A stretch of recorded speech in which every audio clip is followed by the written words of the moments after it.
पाठ 11 है आधुनिकीकरण के रास्ते। स्मरणीय तथ्य 1। चीन एक विशालकाय द्वीप है जिसमें कई तरह की जलवायु वाले क्षेत्र सम्मिलित हैं। 2।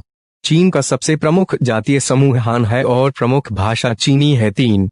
चीन के विपरीत जापान एक द्वीप श्रृंखला है जिसमें 4 बड़े द्वीप समूह हैं, होशु, क्यूशु, शिकोकू और होकाइदो। 4। 12वीं सदी के प्रारंभ में जापान पर शोगुनों का शासन कायम हुआ जो सैद्धांतिक रूप से राजा थे। 5। 1603 से 1867 के मध्य तक तोकुगावा वंश के लोग शोगुन पद पर कायम थे। 6। डंडा मेजी पुनर्स्थापना का अर्थ है प्रबुद्ध सरकार का गठन।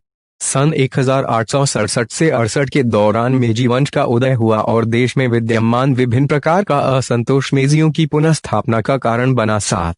सम्राट मेजी को एदो लाया गया तथा एदो को राजधानी बनाकर इसका नाम टोक्यो रखा गया। 8। जापान में 1870 के दशक से नई विद्यालयी व्यवस्था का निर्माण हुआ। लड़के और लड़कियों के लिए स्कूल जाना अनिवार्य हो गया तथा किताबों के माध्यम से माता पिता के प्रति आदर, राष्ट्र के प्रति वफादारी तथा अच्छे नागरिक बनने का पाठ पढ़ाया जाने लगा। 9। डायट जापानी संसद का नाम है और यह जर्मन विचारधारा पर आधारित थी। 10। फुकुजावा युकिची मेजी काल के प्रमुख बुद्धिजीवियों में से एक थे। उनका कहना था कि जापान को अपने में से एशिया को निकाल फेंकनी चाहिए। 11। जापान में अर्थव्यवस्था का आधुनिकीकरण, कृषि पर कर लगाकर धन इकट्ठा, रेल लाइनों का विकास, वस्त्र उद्योग के लिए मशीनों का आयात, मजदूरों को प्रशिक्षण तथा बैंकिंग संस्थाओं प्रारंभ होना आदि से हुआ है। 12। फुकोकू क्योहे देश जिसका अर्थ है समृद्ध देश और मजबूत सेना। 13। अमेरिका द्वारा द्वितीय विश्व युद्ध के दौरान युद्ध जल्दी खत्म करने के लिए जापानी शहर हिरोशिमा और नागासाकी पर नाभिकीय बम गिराए गए। 14। अमेरिकी नियंत्रण के दौरान जापान का विसैनीकरण कर दिया गया और एक नया संविधान लागू किया गया। फिर भी अपनी भयंकर हार के बावजूद जापान ने अपनी अर्थव्यवस्था का शीघ्रता से पुनर्निर्माण किया जिसे एक युद्धोत्तर चमत्कार कहा गया है। 15। चीन का आधुनिक इतिहास संप्रभुता भी पुनर्प्राप्ति, विदेशी कब्जे का अंत और समानता और विकास को संभव बनाने पर आधारित था। 16। पहला अफीम युद्ध 1839-1842 हुआ।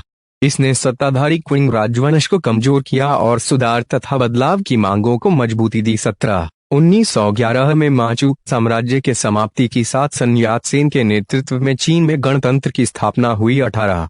सन यात-सेन के 3 सिद्धांत राष्ट्रवाद, गणतंत्र, समाजवाद। 19। चीन की साम्यवादी पार्टी की स्थापना 1921 में रूसी क्रांति के कुछ समय बाद हुई थी। उसमें माओ त्से-तुंग प्रमुख नेता बनकर उभरे। 20। पीपल्स रिपब्लिक ऑफ चाइना की सरकार 1949 में स्थापित हुई। 21। चीन में 1965-78 का काल समाजवादी व्यक्ति की रचना का था। माओवादियों ने पुरानी संस्कृति, पुराने रिवाज और पुरानी आदतों के खिलाफ अभियान छेड़ा। दीर्घोत्तरीय प्रश्न 8 अंक वाले। प्रश्न 1। मेजी शासन के अंतर्गत जापान में अर्थव्यवस्था का आधुनिकीकरण किस प्रकार हुआ? पर्यावरण पर उद्योगों के विकास का क्या प्रभाव पड़ा? उत्तर। मेजी शासन के अंतर्गत जापान में अर्थव्यवस्था का आधुनिकीकरण, देश कृषि पर कर, देश जापान में रेल लाइन बिछाना, देश वस्त्र उद्योग के लिए मशीनों का आयात, देश मजदूरों का विदेशी कारीगरों द्वारा प्रशिक्षण, देश विद्यार्थियों को पढ़ने के लिए विदेश भेजना, देश आधुनिक बैंकिंग व्यवस्था का प्रारंभ, देश कंपनियों को कर में छूट व सब्सिडी देना।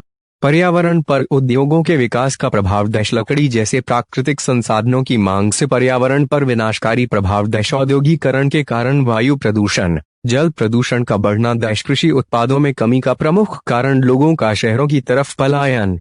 प्रश्न 2। कुओमिंतांग के नेता के रूप में चियांग काई शेक के कार्यों का वर्णन करते हुए यह समझाइए कि कुओमिंतांग देश को एकीकृत करने की कोशिशें में क्यों असफल रहा? उत्तर। चियांग काई शेक के कार्य, देश वारलाडस पर नियंत्रण करना, देश साम्यवादियों का खात्मा, देश सेक्युलर और यहलौकिक कन्फ्यूशियसवाद की हिमायत की, देश राष्ट्र का सैन्यकरण का प्रयास, देश महिलाओं के 4 सद्गुण पैदा करने के लिए प्रोत्साहित किया, सतीत्व, रूप, रंग, वाणी और काम।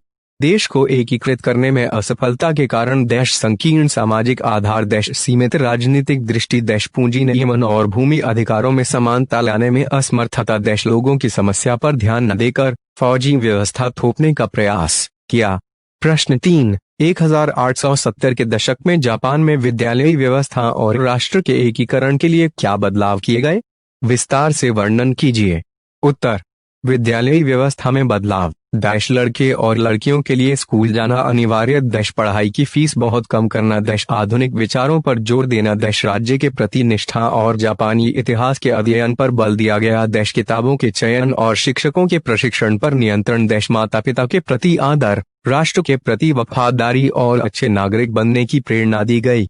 राष्ट्रीयकरण के प्रयास, डैश पुराने गांवों और क्षेत्रीय सीमाओं को बदलकर नया प्रशासनिक ढांचा तैयार किया गया, डैश प्रशासनिक की इकाई के लिए पर्याप्त राजस्व की व्यवस्था ताकि स्कूल और स्वास्थ्य सेवाएं जारी रहें, डैश 20 साल से अधिक आयु के युवकों के लिए कुछ अरसे सेना में कार्य करना अनिवार्य किया गया, डैश आधुनिक सैन्य बल तैयार किया गया, डैश सख्त सेंसर व्यवस्था लागू की गई, डैश नौकरशाही और सेना सीधे सम्राट के अधीन रखी गई। प्रश्न 4, जापान और चीन ने आजाद और आधुनिक राष्ट्र बनने के लिए बिल्कुल अलग अलग राहें अपनाई, विस्तार से व्याख्या कीजिए। उत्तर, जापान अपनी आजादी बनाए रखने में सफल रहा और पारंपरिक हुनर और प्रथाओं को नए तरीके से इस्तेमाल कर पाया। कुलीन वर्ग के नेतृत्व में आधुनिकीकरण ने उग्र राष्ट्रवाद को जन्म दिया और शोषणकारी सत्ता को बरकरार रखा। औपनिवेशिक साम्राज्य की स्थापना की जिससे उस क्षेत्र में बैर की भावना बढ़ी। पश्चिमी साम्राज्यवाद ताकतों की नकल करते हुए अपने हल स्वयं ढूंढने की कोशिश की। नए और रचनात्मक तरीके इस्तेमाल किए जैसे नई विद्यालयी व्यवस्था, सम्राट के प्रति वफादारी, नैतिक शास्त्र का पढ़ना अनिवार्य, निष्ठावान नागरिक का निर्माण आदि। चीन में पश्चिमी और जापानी साम्राज्यवाद ने राजनीतिक और सामाजिक व्यवस्था को तोड़ने का माहौल बना दिया। 19वीं और 20वीं सदी में परंपराओं को ठुकराया गया और राष्ट्रीय एकता और सुदृढ़ता के लिए नए रास्तों की तलाश की गई। लोगों को अधिकार और सत्ता देने की बात की परंतु वास्तव में केंद्रीकृत राज्य की स्थापना की। दमनकारी राजनीतिक व्यवस्था लागू की गई तथापि शिक्षा का विस्तार हुआ और लोगों के बीच जागरूकता पैदा हुई। बाजार संबंधी सुधारों के द्वारा आर्थिक दृष्टि से ताकतवर बनने में सफलता प्राप्त की। प्रश्न 5, ताइवान का एक लोकतंत्र में रूपांतरण एक नाटकीय मोड़ रहा, व्याख्या कीजिए।